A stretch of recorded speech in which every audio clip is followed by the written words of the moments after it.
Hello everyone, my name is TheShadowedOne1 and welcome to my list for the top 10 movies of 2017.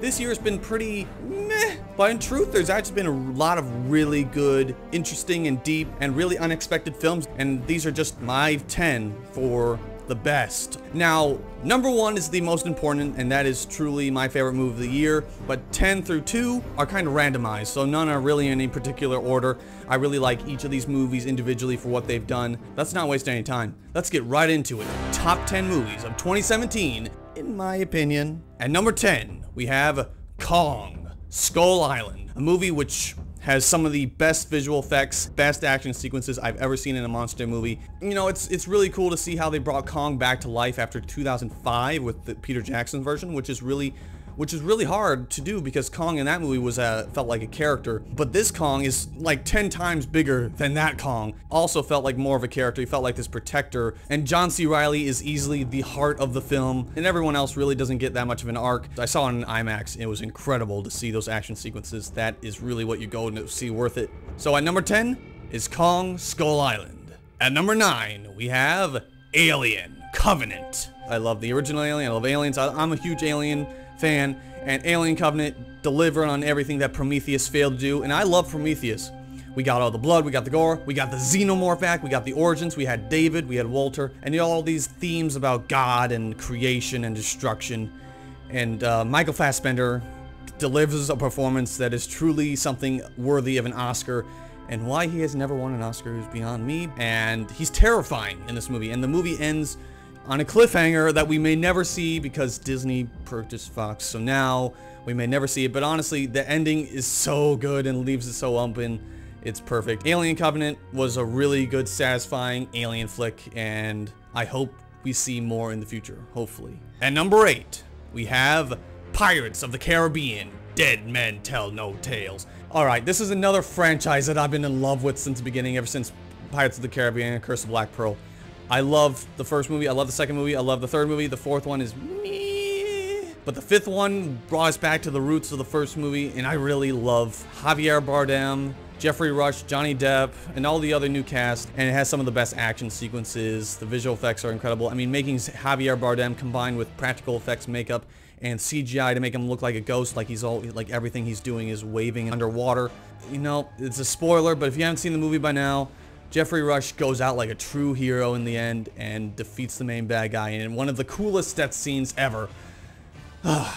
Barbossa, you will be missed. At number 7, we have Baby Driver.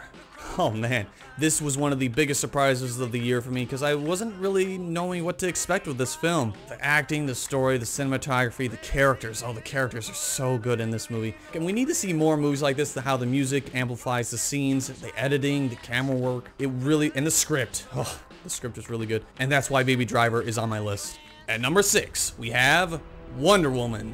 You know, surprisingly, this movie really blew my mind because DC does not have a good best track record. I mean, besides Man of Steel, Wonder Woman really is right behind Man of Steel in terms of just how good it is. I really love the characters, the story, the visual effects are really good. But Gal Gadot, people really underestimate her and how she actually acts in this movie. And Chris Pine and her chemistry, their chemistry together in this movie is really something to behold. And the action was really incredible. The slow motion scenes were probably a little overdone, but otherwise, and it was also super colorful. And No Man's Land scene, the No Man's Land scene will be forever remembered as one of the greatest superhero scenes of all time. And that is why Wonder Woman is on my list. At number 5, we have It.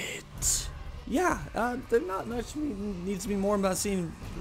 You know, I can't talk because the movie really scared the shit out of me, like it scared the shit out of everyone else. The projector scene is one of the few scenes in history of cinema where I've actually jumped out of my seat and I didn't see it coming. Skarsgård killed it as Pennywise. You know, it comes off hard to top what Tim Curry did in the original TV series, but Bill Skarsgård came in and made Pennywise his own. And all the main characters, all the kids were incredible actors in the film. You know, for once, none of the actors I want to die. That's the great thing about this movie. None of them I wanted to meet their end. And the story was perfect. And you can't really, I just can't wait for part 2. At number 4, we have Coco.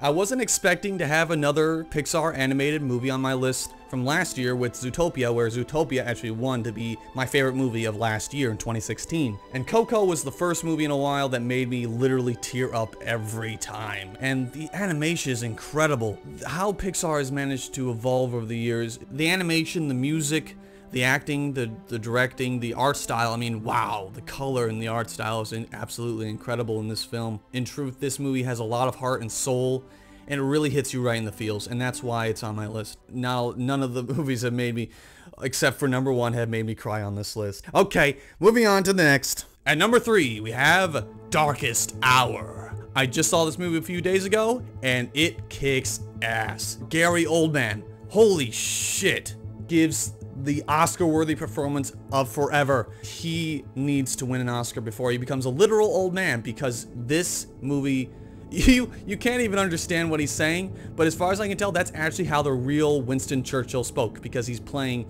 the actual Prime Minister of England. And he really kills it in this movie. It really is his movie. Will you stop interrupting me while I'm interrupting you? And I really hope he gets that, because if he doesn't, then the Oscars once again prove that they're a freaking joke. That is why Darkest Hour was number 3 on my list. At number 2, we have Logan.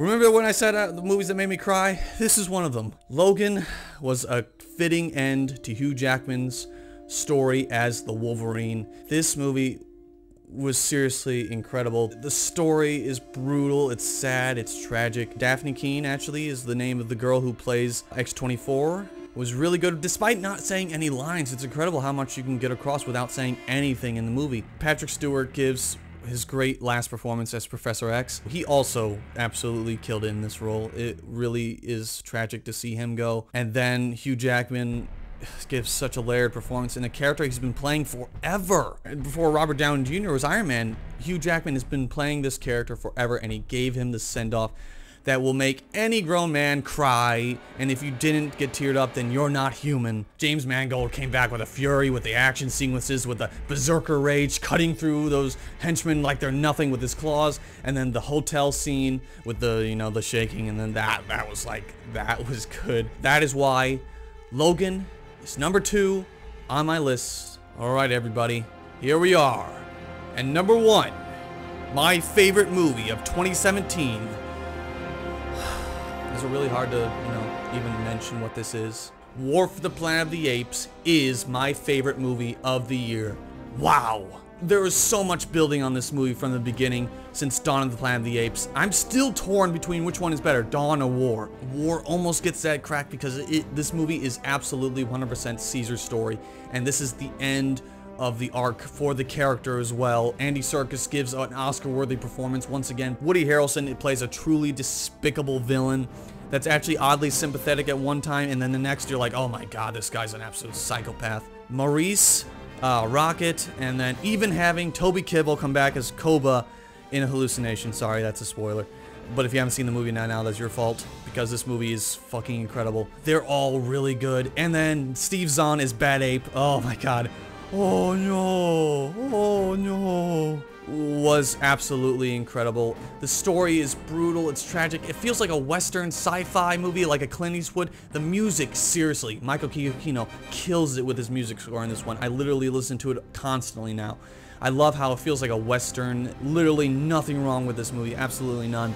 Besides maybe the marketing, the movie's called War and there's not a lot of war, but the movie really was never about the war between apes and humans. It was always about the war within Caesar's mind, for the battle for his soul.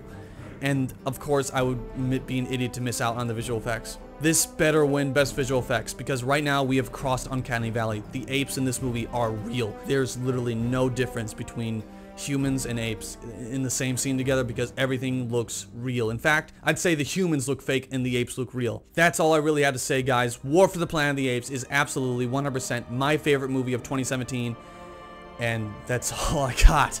So thank you guys for watching my top 10 movies of 2017. I'll be seeing you guys later, and have a happy new year.